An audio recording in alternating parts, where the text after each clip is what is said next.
I've wanted to make this video now for about 9 months, ever since buying a 2008 Crown Victoria Police Interceptor at a state auction. Now, that '08 wasn't my first Police Interceptor. I had a '97 Aero model before that. But buying that Interceptor 9 months ago reminded me how much fun and how much of a blast these cars are to have. And that's exactly what this video is about. I'm going to share with you how cool and how fun and how unique these Police Interceptors are.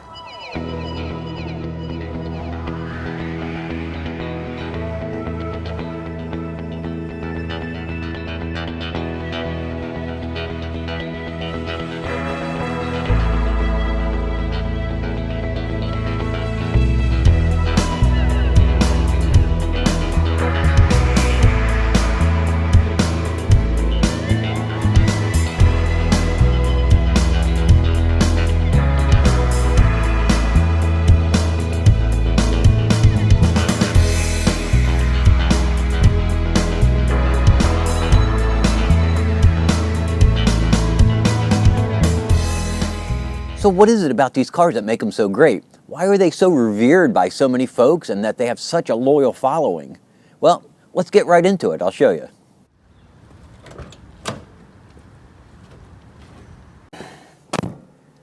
Now, one of the first things I notice whenever I get behind the wheel of my Vic are the reactions from other drivers. When I'm rolling up on somebody, I see folks drop their cell phone, fasten their seatbelts, and just plain do a better job driving. Now, this has nothing to do with me wanting to project my authority or act like a cop or a big ego. However, what I notice over and over again is that drivers just become much more courteous and friendly and kinder and gentler whenever I'm driving this car. It reminds me somewhat of the 80s when I started learning to drive in 1986. I remember folks leaving more space between cars, using their turn signals, and just being nicer.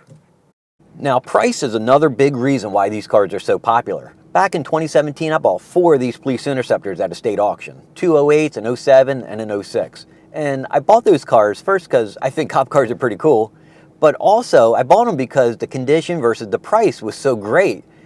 Look, I paid an average of $1,351 for each one of those cars. Now, this car, this is the roughest of them all, and I put another $120 into this car for a transmission service. But otherwise, this thing has been consistent and dependable and reliable everyday daily driver for me.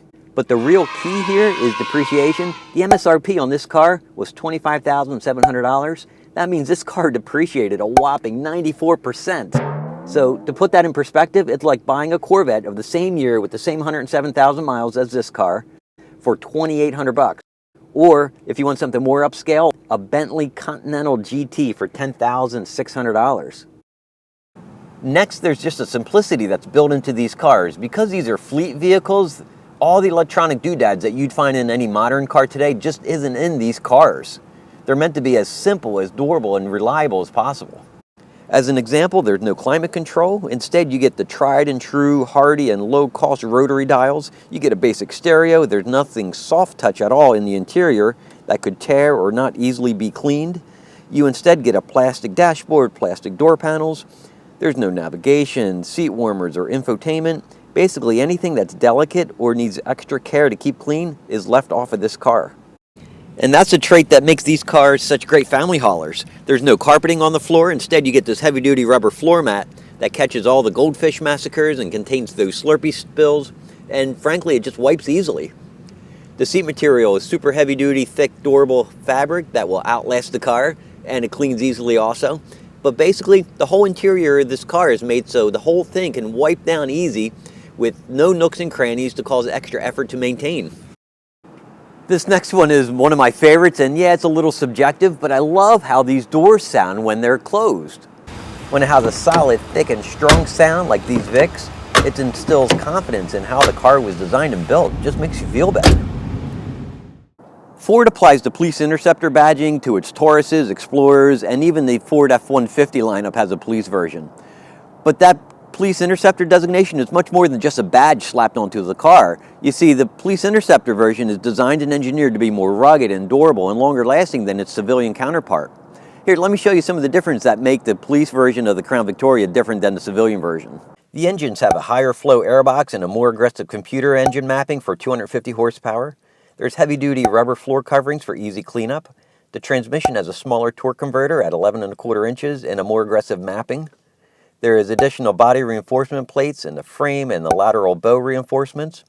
There's 100 amps of current going to the trunk for trunk-mounted equipment. Anti-stab plates behind the driver's and the passenger's seats. There's a certified calibrated speedometer. The alternator pumps out 200 amps and has 132 amps at idle. The rear axle gearing is steeper with a choice of either 327 or 355 final gear ratios. The suspension is stiffer and stronger with thicker anti-roll bars up front and an inclusion of a rear anti-roll bar. There are severe duty shocks, front and rear, and stiffer coil springs that add almost an additional inch of ground clearance. There's an external cooler for the engine oil, power steering, and transmission fluid. There's steel wheels for strength and longevity, and there's high-performance Goodyear RSA tires for high-speed durability. Just as important as some of those features that make a Crown Victoria Police Interceptor, Ford claims that there's additional bracing and support in these cars that add an extra layer of survivability in the event of a 75-mile-per-hour rear-end collision. So this next part I want to show you, we need to get in the car and take a drive, so let's go.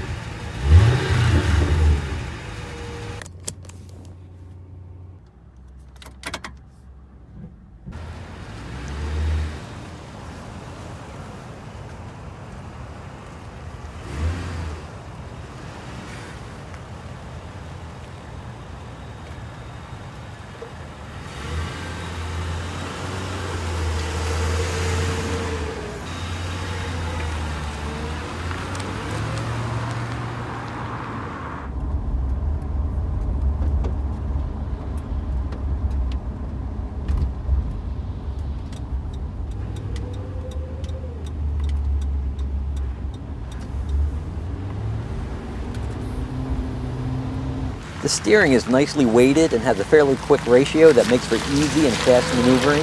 The engine makes good power and torque at a low RPM, and combined with the smaller torque converter, gives good acceleration off the line. Highway merging and passing is pretty effortless, and these cars cruise easy and smooth at any speed you want.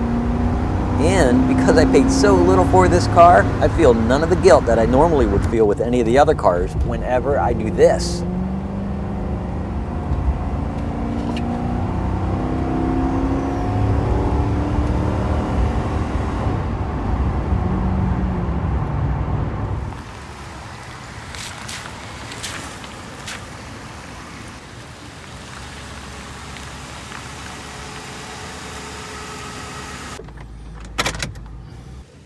And lastly, there's no frippery with these cars.